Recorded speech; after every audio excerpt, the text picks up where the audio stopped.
दुश्मन आपका कितना चालाक था, आपका विधायक को खरीद लिया। वीआईपी सुप्रीमो मुकेश साहनी एक बार फिर से गरजे हैं। उन्होंने कहा है कि क्या सभी समाज के लोग आगे बढ़ सकते हैं? क्या मल्लाह का बेटा आगे मुख्यमंत्री या प्रधानमंत्री नहीं बन सकता? उन्होंने अपने समाज को लेकर बहुत कुछ कहा है। उन्होंने कहा है कि भले आप एक रोटी कम खाइए, लेकिन अपने बच्चों को पढ़ाइए। अगर आपका बच्चा पढ़ेगा तो आगे बढ़ेगा। बहुत कुछ कहा है उन्होंने। वीआईपी सुप्रीमो मुकेश साहनी ने बहुत कुछ कहा है। जीतन राम मांझी को लेकर भी क्या कुछ कह रहे हैं और अपने समाज को लेकर क्या कुछ कह रहे हैं, मुकेश साहनी आप सुने। मान सम्मान अधिकार के साथ जीना है तो मात्र दो काम करना पड़ेगा। एक रोटी कम खाइए, लेकिन अपने बच्चे को पढ़ा लिखा के काबिल बनाइए। जब तक आपका समाज शिक्षित नहीं होगा, तब तक आपका समाज आगे नहीं बढ़ेगा। इसलिए अपने बच्चे को पढ़ाइए, लिखाइए, आगे बढ़ाइए। और दूसरा, संगठित होइए, एकता के साथ रहिए और संघर्ष कीजिए। एक साथ आके लड़ाई लड़िए साथियों, तब आने वाला समय में आपका झंडा बुलंद होगा साथियों, झंडा बुलंद होगा। आज हमारे साथी ने, बहुत सारे साथी ने अपनी अपनी बात को रखा। आज मैं बिहार में आया तो पूरे बिहार के निषाद समाज ने खड़ा होकर कहा कि सन्नप मल्ला आप आगे बढ़ो, हम आपके साथ हैं। आज आपके बीच में हम लोग बैठे हैं।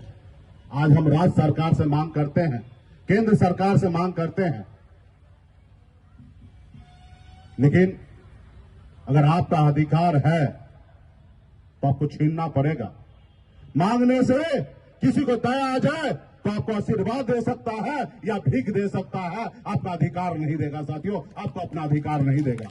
अगर आपका अधिकार है तो लड़ना पड़ेगा और छीनना पड़ेगा।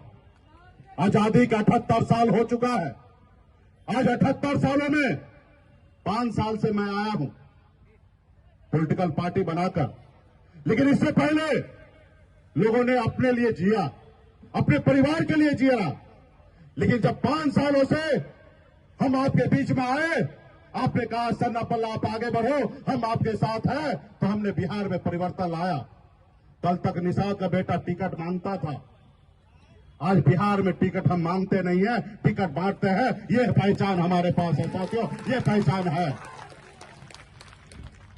बिहार में लोगों को लगता था कि मल्लाह का मतलब सिर्फ मछली मारना होता है, लेकिन बिहार में आके हमने बताया कि मल्लाह का मतलब सिर्फ मछली मारना नहीं होता, विधायक भी बनाना होता है और नेतृत्व भी करना होता है। यह मैंने आके सिखाया। आपने देखा 2019 में हमने निषाद के बेटा को मुजफ्फरपुर से चुनाव लड़ाया।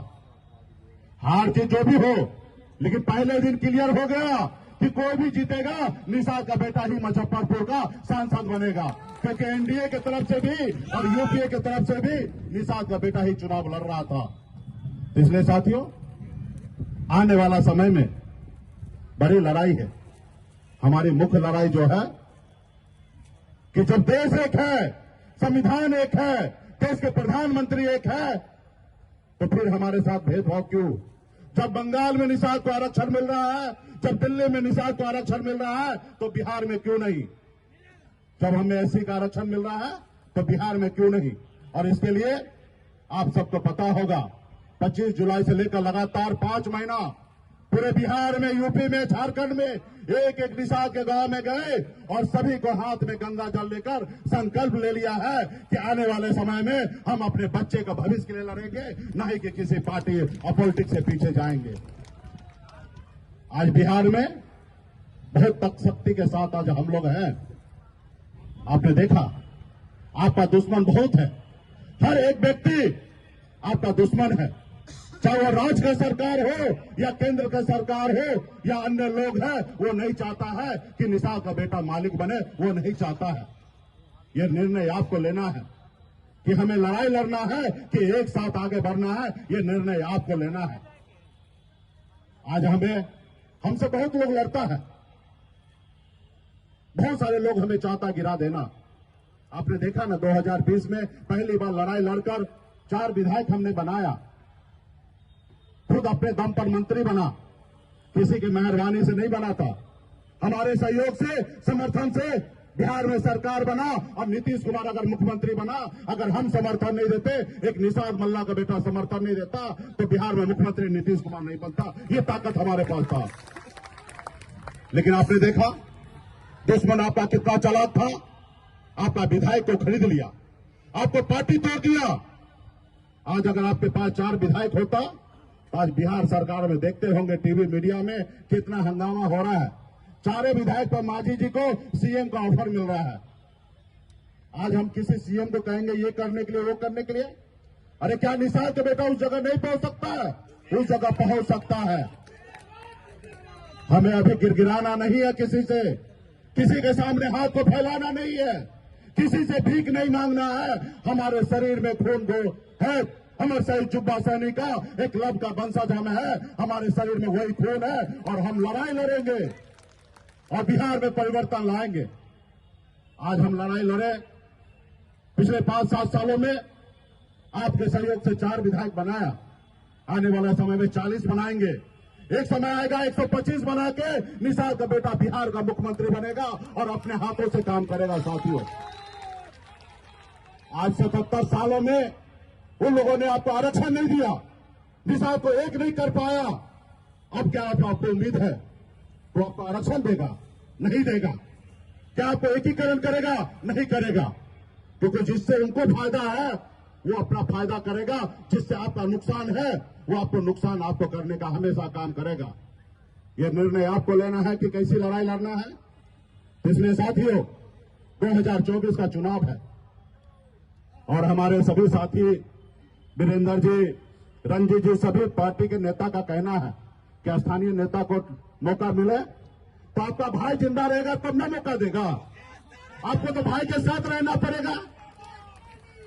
जैसे हमने पिछली बार हमने किसी निषाद को बेटा को टिकट दिया, आगे भी देंगे, लेकिन आपको दल के साथ मजबूती से खड़ा होना पड़ेगा।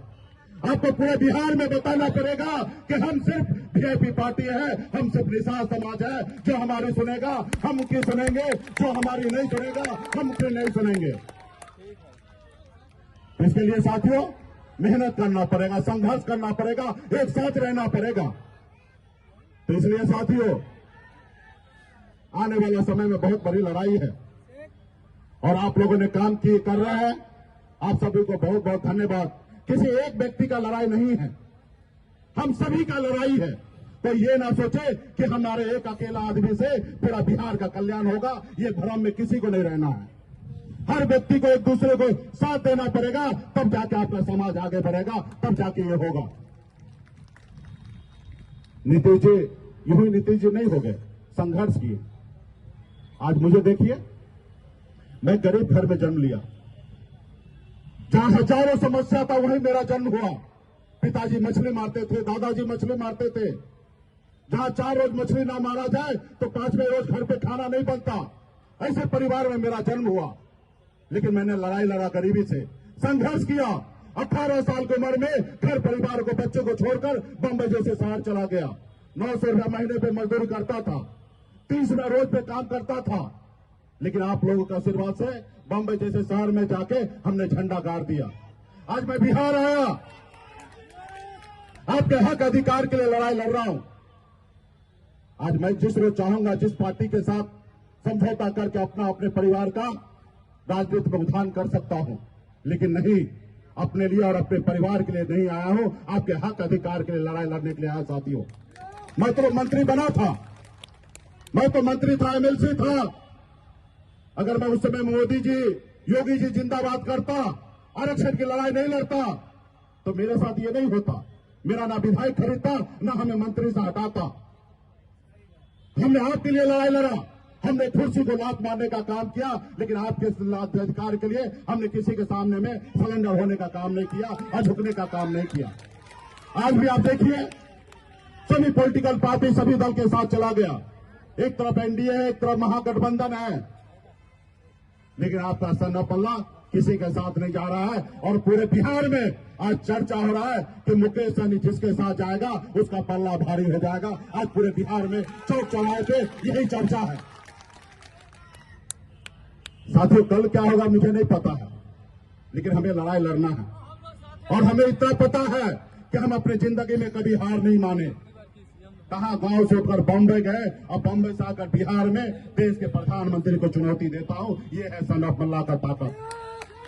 राज्य के मुख्यमंत्री को चुनौती देता हूं। ये है सन ऑफ मल्ला का ताकत। उत्तर प्रदेश में योगी सरकार को जाके चैलेंज देना, ये है सन ऑफ मल्ला का ताकत है साथियों, ये है ताकत। किसी व्यक्ति को अगर समझना है ना, उसको किरदार को समझिएगा ना, ऑटोमेटिक पता चल जाएगा वो इंसान क्या है। इसलिए साथियों, आने वाले समय में बड़ी लड़ाई है। आप लोग बड़े संख्या में यहां पे आए हैं, आप सभी को धन्यवाद देता हूं। साथ ही जितने भी हमारे नेतागण हैं, आप सभी को धन्यवाद देता हूं।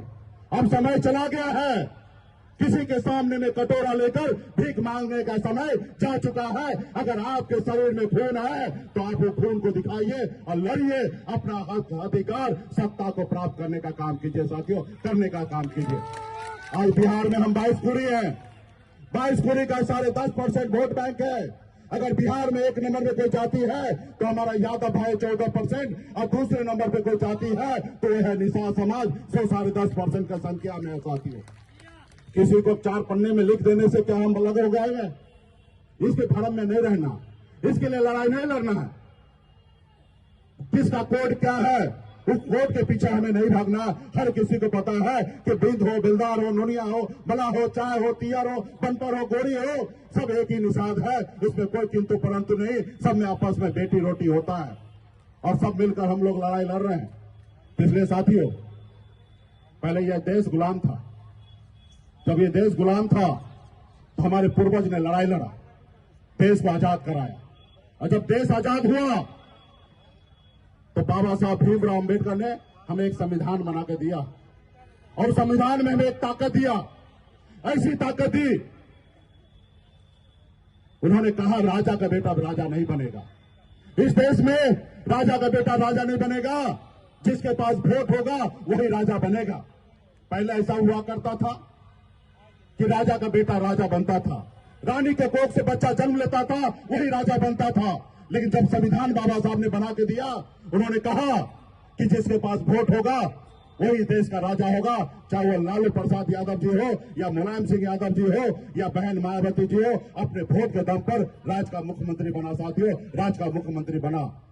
कल आप भी अपने वोट को ताकत को समझिएगा, अपने नेता अपने दल के साथ रखिएगा, आपका बेटा भी, आपका भाई भी, आपके आने वाला पीढ़ी भी राज्य का मुख्यमंत्री बन जाएगा साथियों, राज्य का मुख्यमंत्री बन जाएगा। चाहे वार्ड का चुनाव हो, चाहे मुखिया का चुनाव हो या सांसद या विधायक का चुनाव हो, अपने को हमेशा चुनाव उसी को करना है जिससे आपका समाज का कल्याण होगा। आपका अपना कौन है, पराया कौन है, उसको समझना पड़ेगा, तब जाके आपका समाज आगे बढ़ेगा साथियों, तब जाके आगे बढ़ेगा। आज बिहार में हम इस मुकाम तक पहुंचे हैं, हमें किसी ने हमारा विरासत हमें नहीं दिया कि बाप दादा ने हमारे लिए पॉलिटिकल पार्टी बना के दिया। अगर दिए होते तो डायरेक्ट हम डिप्टी सीएम और मुख्यमंत्री बन जाते, लेकिन नहीं भी मिला। आज हमें संघर्ष करना पड़ रहा है। आज अगर हम संघर्ष करेंगे तब हमारे आने वाला पीढ़ी को बगैर संघर्ष किए हुए राज्य का मुख्यमंत्री बनेगा साथियों, जैसे तेजस्वी प्रसाद यादव बन गए। आने वाला समय में बहुत सारी लड़ाई है, आप लोग आए इसके लिए बहुत बहुत धन्यवाद। एक होइए, आपस में लड़ाई नहीं लड़िए, आपस में कम ज्यादा होगा। कल आप हमारे साथ थे, किसी कारण कुछ होगा, आप हमसे दूर हो जाइएगा, लेकिन कुछ देर के लिए होइए और अपने आने वाला पीढ़ी के लिए लड़ाई लड़िए। किसके घर में लड़ाई नहीं होता है, मियां बीबी में लड़ाई होता है, भाई भाई में लड़ाई होता है, लेकिन लड़ाई फिर आपस में सुलह होता है। हमें जैसे आपने निमंत्रण दिया, हमें बहुत खुशी हुआ कि आप हमारे अपने हैं। आपके हक अधिकार के लिए आप भी लड़िए, हम भी लड़ते हैं। अगर आप और हम लड़ाई लड़ते रहेंगे तो समाज बर्बाद हो जाएगा, क्योंकि हमसे लड़ने के लिए देश के प्रधानमंत्री हैं, हमसे लड़ने के लिए देश के गृह मंत्री हैं, हमसे लड़ने के लिए राज्य का मुख्यमंत्री हैं। और जब तक आप हमारे साथ रहिएगा, दुनिया का कोई ताकत नहीं है, कोई माई का लाल नहीं है कि सन ऑफ मल्ला को हरा देगा। जिस रोज आप हमारा साथ छोड़िएगा उसी रोज हम हारेंगे, वरना जब तक आप हमारे साथ रहिएगा दुनिया का कोई ताकत नहीं कि मुकेश सहनी को हरा देगा साथियों। इसलिए हम सभी को एक साथ रहना है, आने वाला समय में जो आपका उद्देश्य है वो उद्देश्य पूरा करेंगे। हमारी ये नहीं लड़ाई है कि एक दो सांसद की लड़ाई लड़ना है, हमें अपना बिहार में सरकार बनाना है। हमें ऐसी शक्ति चाहिए कि दिल्ली में जिनकी भी सरकार बने वो हमारी बात माने। इससे पहले भले 4 ही विधायक था मेरे पास और बीजेपी वाले को 74 गो था, लेकिन हमारा 4 गो ही था। अगर हम चाहते तो सरकार गिरा सकते थे। उस समय में मुख्यमंत्री से मिलने के लिए जाने के लिए हमें टाइम नहीं लेना पड़ता था, सीधा निकलते थे, जाते थे। जो हम चाहते थे वो सरकार में होता था। कल्पना कीजिए 4 विधायक में मैंने ऐसा कर दिया है। जब 40 होगा तब क्या होगा? जब 125 होगा तब अपना सरकार बनेगा और आपका बेटा बिहार का मुख्यमंत्री बनेगा। आपका हजारों समस्या है, आपको पता नहीं होगा कि कितना समस्या है। आप मुजफ्फरपुर में हैं, कटिहार में क्या समस्या है आपको नहीं पता होगा, भागलपुर में क्या समस्या है आपको नहीं पता होगा, बांका में क्या समस्या है आपको नहीं पता है, कैमूर में क्या समस्या है आपको नहीं पता है, लेकिन मुझे पता है। हर जिला में हजारों तरह की समस्या है और यूं कह दीजिए पूरे बिहार में अगर कम समस्या है तो सिर्फ मुजफ्फरपुर में कम समस्या है, क्योंकि मुजफ्फरपुर पूरे बिहार का निषाद का राजधानी है। यहाँ पे समाज पहले से जागरूक है। आपके ऊपर उंगली उठाने से पहले बाकी लोगों को सोचना पड़ता है। आप पहले से समझदार हैं और उसके बावजूद भी आपको पता होगा कितने कष्ट के साथ जिंदगी जी रहे हैं। और जहां पे हमारा समाज समझदार नहीं है वहां पे क्या हाल होता होगा। वहां पे दिन दिखारे मार देता है और कोई सुनने वाला नहीं होता है तो उसके साथ क्या होगा। इसलिए साथियों, आपको और हमको सिर्फ अपने लिए नहीं सोचना है, हमें अपने पूरे निषाद समाज के लिए सोचना है, पूरे संपूर्ण बिहार के लिए सोचना है। अगर हमारे भाई उत्तर प्रदेश में आए तो उनसे के लिए भी लड़ाई लड़ेंगे, ताकि हमें जरूरत पड़े तो वो भी बिहार में आके हमारी मदद करेगा। साथियों, जब हमें दिल्ली जाने की आवश्यकता पड़ेगा तो हमसे पहले उत्तर प्रदेश के लोग दिल्ली पहुंच जाएगा। तो हमें यूपी, बिहार, झारखंड में तीनों राज्य में एकता के साथ आने वाले समय में जाएंगे साथियों, और मजबूती से लड़ाई लड़ते रहेंगे साथियों।